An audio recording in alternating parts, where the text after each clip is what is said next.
Cars.com Auto Review.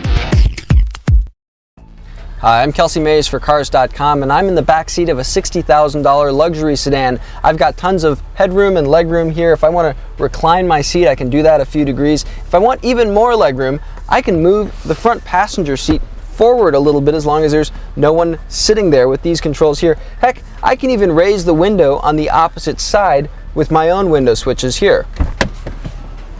It's not exactly what you'd expect coming from Hyundai. This is the same company that makes a $15,000 Accent after all. But this isn't the Accent, this is the Equus. This is a luxury flagship from the automaker that Hyundai shoppers in the United States haven't seen until recently. For 2012, the Equus has a new 5-liter direct injection V8 teamed with an 8-speed automatic transmission. That's usually the sort of technology you see from brands like BMW and Lexus. Hyundai says it can compete with the best of them. Well, can it? We'll cover the Equus's hits and misses and talk about whether there's enough of a market for Hyundai to sell cars like this. The Equus is a big car, about 203 inches from bumper to bumper. That's about 7 inches longer than Hyundai's less expensive Genesis luxury sedan. The drivetrain feels up to the task though. Last year's Equus had a 385 horsepower, 4.6-liter V8, and it was pretty quick. This year Hyundai's replaced that with the 5-liter, which the company says is its most powerful engine ever. At 429 horsepower, it launches the car with authority after a moment of accelerator lag off the line.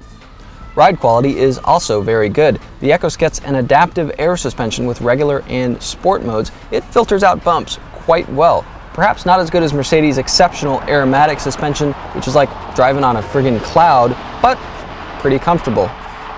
Fact is, Hyundai says the Equus should have the same draw as a Mercedes S-Class, but it competes in price more with mid-size luxury cars like the E-Class, the BMW 5 Series, the Lexus GS. So, how does it hold up?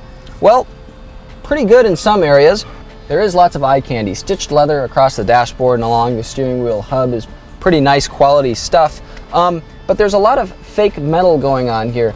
There's just painted plastic panels along the center of the dashboard here and along the door handles. We wish that Hyundai had put in real metal or chrome in some of those areas. You get to some other stuff too. The turn signal stocks feel a little bit flimsy. They don't have that weighty precision that you get in a Lexus or a Mercedes. The center armrest here does seem kind of thinly padded. You just go down a couple millimeters and you're already hitting the hard surface with your elbow there.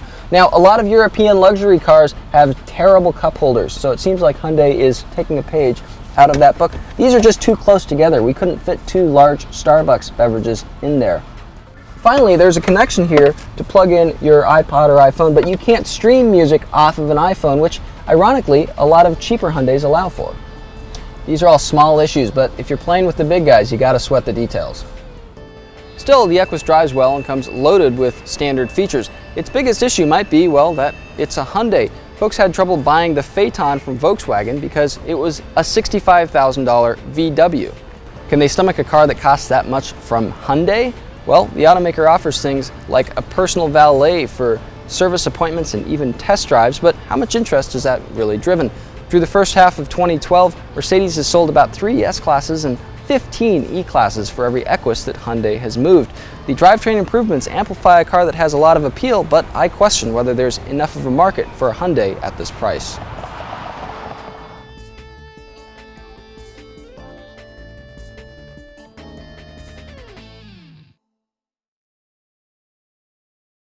For more car-related news, go to Cars.com or our blog, kickingtires.net.